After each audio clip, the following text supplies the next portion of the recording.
नमस्कार, मैं मोहम्मद फैज नकवी सरदार से इंटर कॉलेज फिजिक्स लेक्चरर आपका इस स्टेट चैनल में स्वागत है। बच्चों, जैसा कि आप जानते हैं क्लास 12 के लिए ये वीडियो मैं बना रहा हूं और क्लास 12 के लिए पार्ट बी फिजिक्स में जिसके अंतर्गत चल रहा है लाइट के अंतर्गत जो मैंने आज का टॉपिक लिया है वो है वेव ऑप्टिक्स। और वेव ऑप्टिक्स के अंतर्गत आज का जो क्वेश्चन है बहुत ही इंटरेस्टेड है। इस क्वेश्चन का नाम है, देखिए लिखा है, किसी एक व्यतिकारी पुंज के मार्ग में पतली पारदर्शक प्लेट रखने पर फ्रिंजों का विस्थापन, कह सकते हैं displacement of fringe on introducing a thin transparent sheet in the path of one of the interfering beams। तो ये क्या होता है आइए देखें। तो स्टूडेंट, जैसा क्वेश्चन आप हमारा समझ गए थे, अब हम इसको सॉल्व करते हैं कैसे, आइए देखें। सबसे पहले देखिए मैंने ये डायग्राम बनाया हुआ है, आपने इससे पहले पढ़ा हुआ यंग का प्रयोग। यंग का प्रयोग आपको याद होगा, मैंने बताया था कि यंग के प्रयोग में मैंने 3 पर्दे लिए थे। पहले पर्दे के मध्य में एक छिद्र किया था, दूसरे पर्दे में 2 छिद्र किया था, तीसरे पर्दे में कोई छिद्र नहीं था। उसी तरह से हमने ये एक डायग्राम बनाया हुआ है, लिखेंगे लेट S1 S2 2 आपके स्लिट है जिससे कोई प्रकाश किरण निकलकर पर्दे पर इसके बिंदु P पर टकरा रही है। और यदि प्रकाश का जो पहला मार्ग है, इसके पहले मार्ग पे एक हम कोई ट्रांसपेरेंट यानी पारदर्शी T मोटाई की प्लेट कर दें। भाई इसका एक रास्ता बेटा ये जा रहा है, S1P है, दूसरा S2P। पहले किरण के मार्ग में एक कोई T मोटाई की रख दिया प्लेट। ओके, अतः लिखेंगे कि यदि दोनों ही छिद्रों से जो प्रकाश किरण है वो बिंदु P तक पहुंचने में समान समय लगाती है T। ओके, अतः जब समान समय है तो एक बार इसका समय बराबर इसका समय कर रहे हैं। ओके, लेट कर रहे हैं।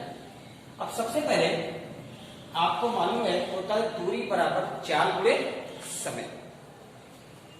तो समय हो जाएगा, अगर समय निकालेंगे कितना हो जाएगा, दूरी बटे 4, यही ना। ओके, तो आइए देखिए, सबसे पहले हम क्या करते हैं, S1 से देखिए प्रकाश यहां से चला, बीच में आपकी क्या है प्लेट। इसका मतलब ये दूरी है S1P और -T, ये ना। इसके रास्ते का लिखेंगे कि कितना हो जाएगा, कुल समय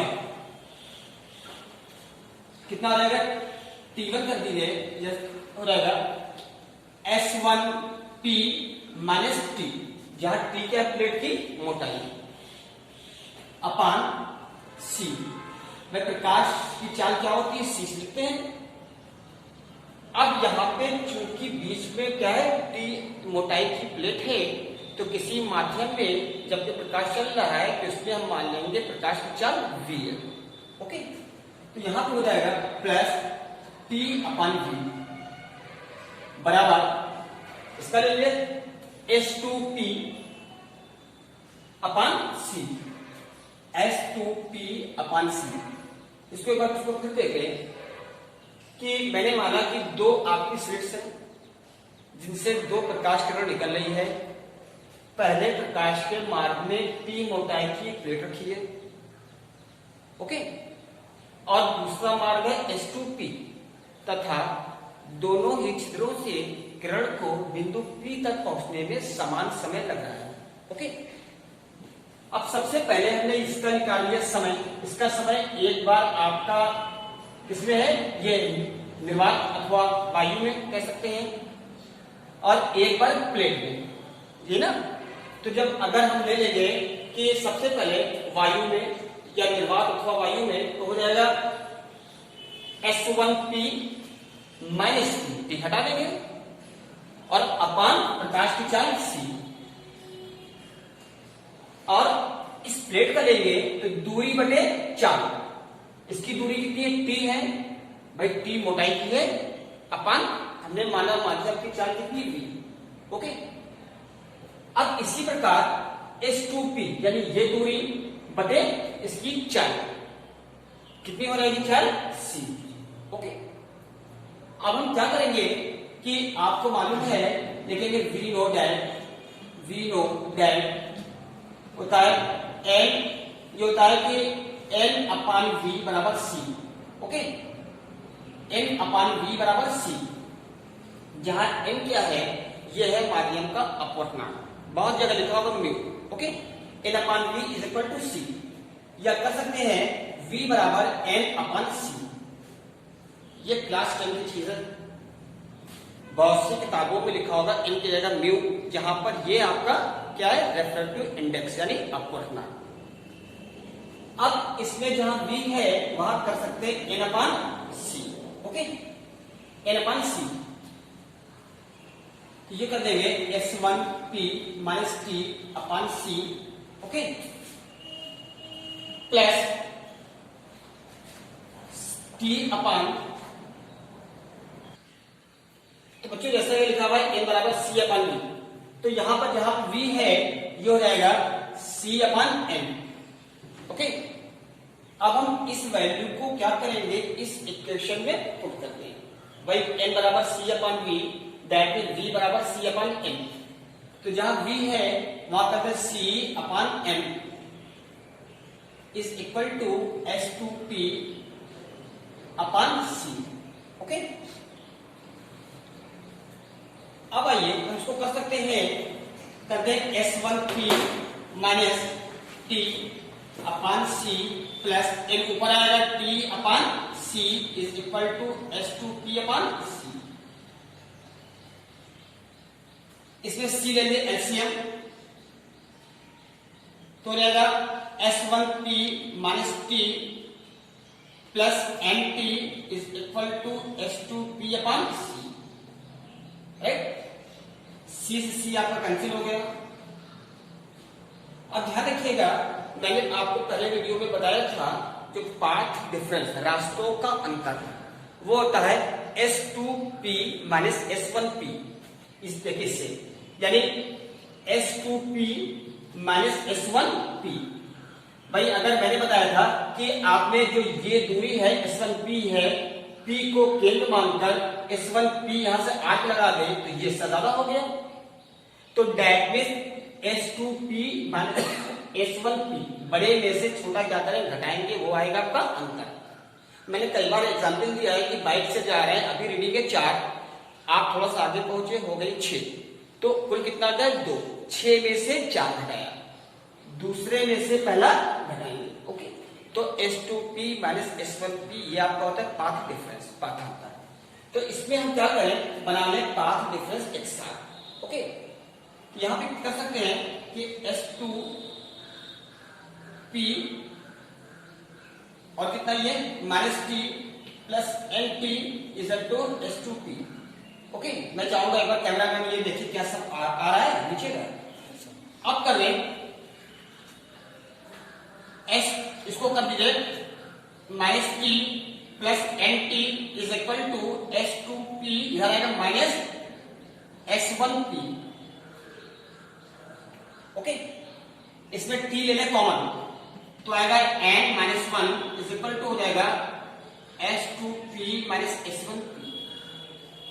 ये बच्चों निकला पाथ डिफरेंस, रास्तों का अंतर।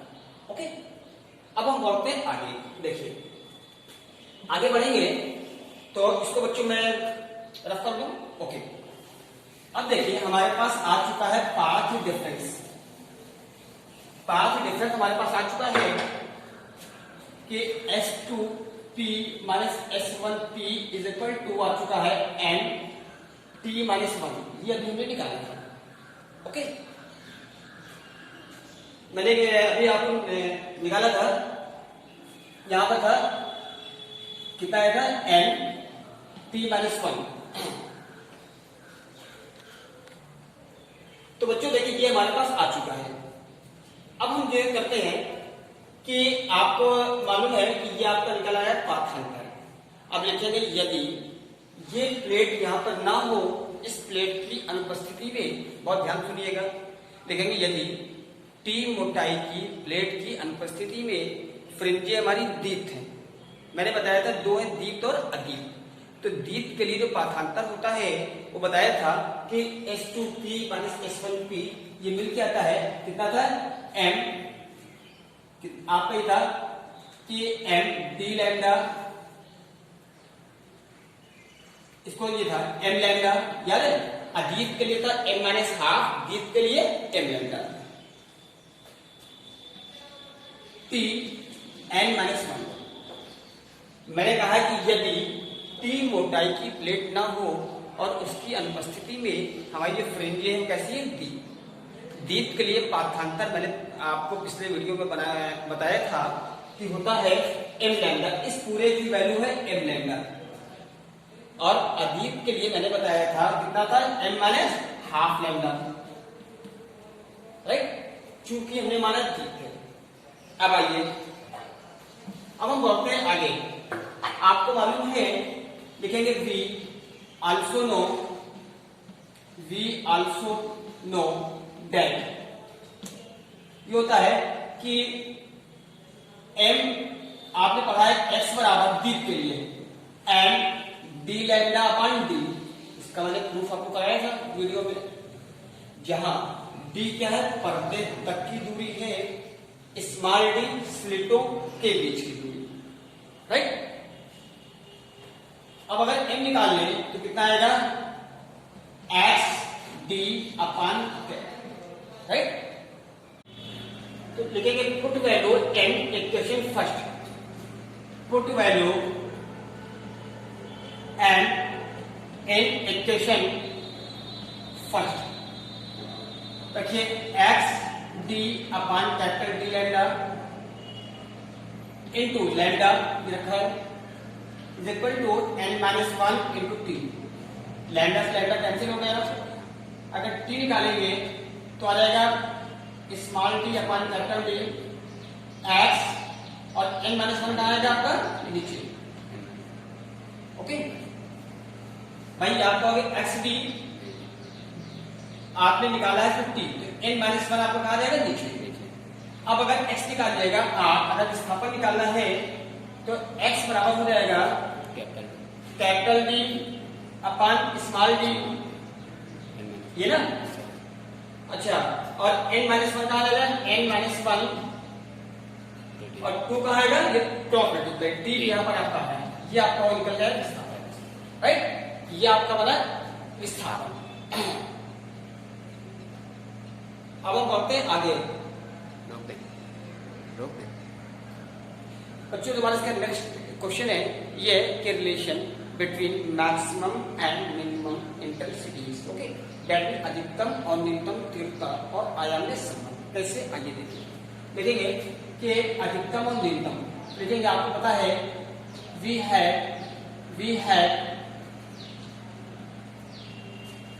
मैंने बताया था I is directly proportional to the a square.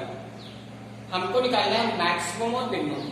तो अगर मैक्सिमम के लिए हो जाएगा तो I मैक्सिमम हो जाएगा, तो हटाएंगे k a1 प्लस a2 का होल स्क्वायर, राइट, एक इक्वेशन। I मिनिमम होगा k a1 डिफरेंस a2 का होल स्क्वायर, ओके। आपको निकालना है अधिकतम और न्यूनतम तीव्रताओं में अनुपात।